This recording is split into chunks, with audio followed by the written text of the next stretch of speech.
Hello everyone, welcome to the demo of our Immunology Lab Activity. And what this is going to be today is a simulation of blood typing assays in which we're going to see if blood that was found at a crime scene matches the victim of the crime and any of the 4 suspects. When you guys watch this video and look at the results, you're going to be checking for an agglutination reaction in the blood typing results, and you're going to interpret what that means. You're going to determine the blood type of each sample, and also if there's a match between the crime scene blood and any of the suspects. In addition to that, you're going to look to see if the crime scene blood matches the victim's sample.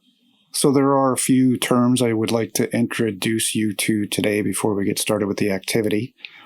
Firstly is the term antigen, which an antigen is a substance that stimulates an immune response. It's usually going to be a protein or a polysaccharide. And then a B cell is a type of lymphocyte, which is going to be a cell in the immune system that's capable of secreting an antibody protein. And what will happen is that when it encounters a suitable antigen, an antigen that it recognizes, then it will secrete an antibody that binds to that antigen. Now, an antibody, of course, then is a protein produced by B cells in response to an antigen. And today, we're going to be looking at the reaction agglutination, which is the process of when an antibody binds to its antigen and causes cross-linking from antigenic particle to antigenic particle that results in clumping. And this is a reaction that is going to be visible today. And also, just so that you know, we're technically looking at hemagglutination, which is agglutination of red blood cells specifically. So the idea, like you can see down at the bottom of this slide, is that if we have type A red blood cells that encounter anti-A antibodies, which are antibodies that are specific to bind to type A antigens, what will take place is that cross-linking will occur between 2 different red blood cells of that type A blood type due to the presence of the anti-A antibody, which will result in agglutination of these type A red blood cells. Now, the ABO blood typing system that we hear about in medicine, and many of you probably know your blood type, involves type A blood, type B blood, type AB blood, and type O blood. In addition to that, like let's say you have AB positive blood, what the positive refers to is the presence of an Rh factor on your red blood cells. So if you are Rh positive type AB, then you would be called AB positive. If you're Rh negative type AB, then your blood type would be AB negative. Now, this is with the understanding that the immune system, or your immune system, is tolerant of your RBC antigens. But if other RBCs that contain other antigens are introduced to your blood, there's the potential for agglutination to take place, depending on the blood type that you have and the types of antibodies that you have present in your blood. So if we look at this chart here, type A blood types will have anti-B antibodies in their plasma. On the outside of their RBCs, we would find A antigens. And in the case of an emergency, people with type A blood can receive blood from either type A or type O donors. And the significance of that is that in an emergency situation, a patient whose blood type is not known can actually receive O negative blood on a temporary basis until blood typing can take place to deal with the immediate acute needs of the patient. Now, with type B blood, these individuals will have anti-A antibodies in their plasma. The outside of their red blood cells will contain B antigens, and they would be able to receive blood from individuals with type B blood or individuals with type O blood. Now, for someone with type AB blood, there are not going to be antibodies for B or for A in their plasma. So they will not have anti-B antibodies or anti-A antibodies. The reason for this is that their red blood cells actually contain antigens that are both type A and type B.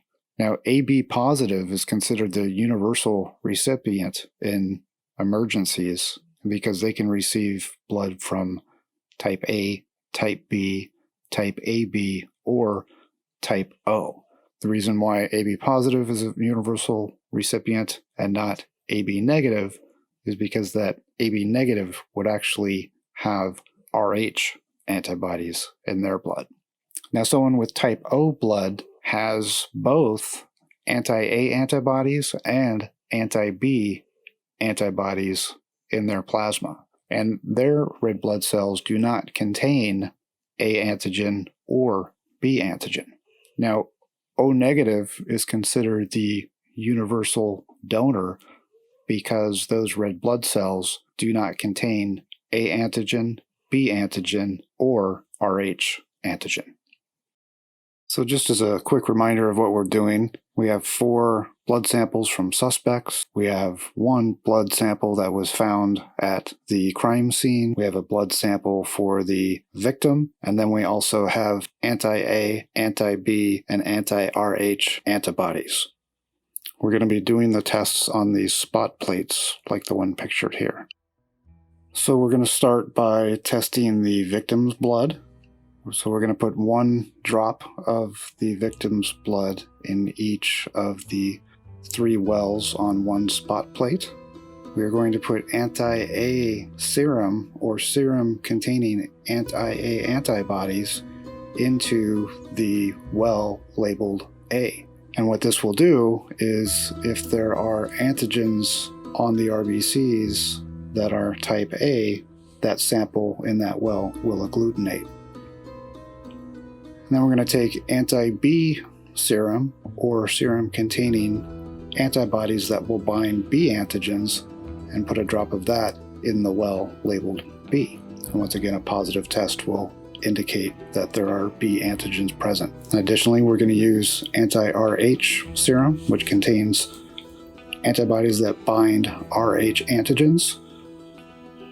And a positive test in that well will indicate that the sample is Rh positive. Then we want to mix all 3 of those wells, being sure to use a clean toothpick for each one so we don't cross-contaminate.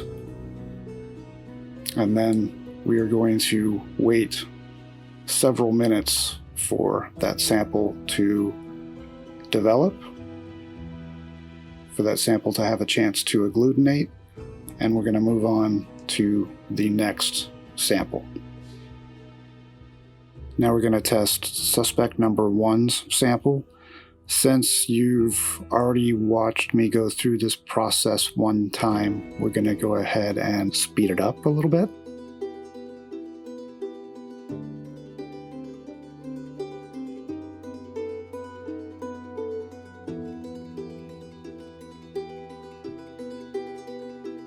And now we're going to move on to suspect number 2.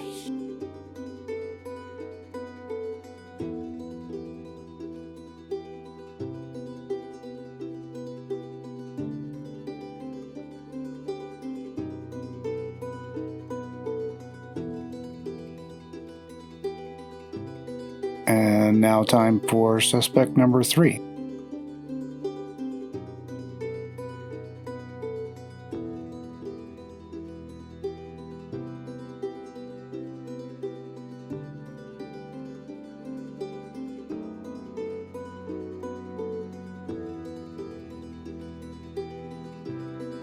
And it's number 4's turn.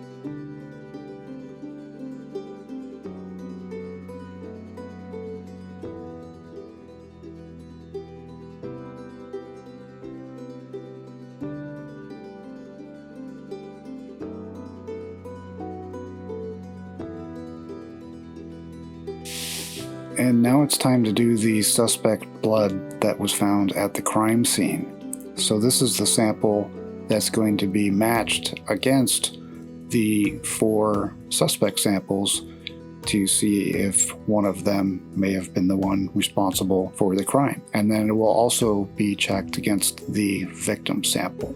And then, as a reminder, the A well on the spot plate is going to indicate whether or not A antigen is present on the red blood cells. The B well will indicate whether or not B antigen is present, and the RH well will indicate whether or not the RH antigen is present.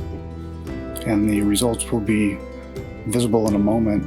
What you're going to want to do is pause the video as each of the individual slides comes forward on the screen so you can determine in which wells agglutination took place so that you can determine the blood type of each sample. You can use page 70 of your lab manual to record your results, and then there will be some questions in the worksheet assignment about the different blood types and who might have been responsible for the crime.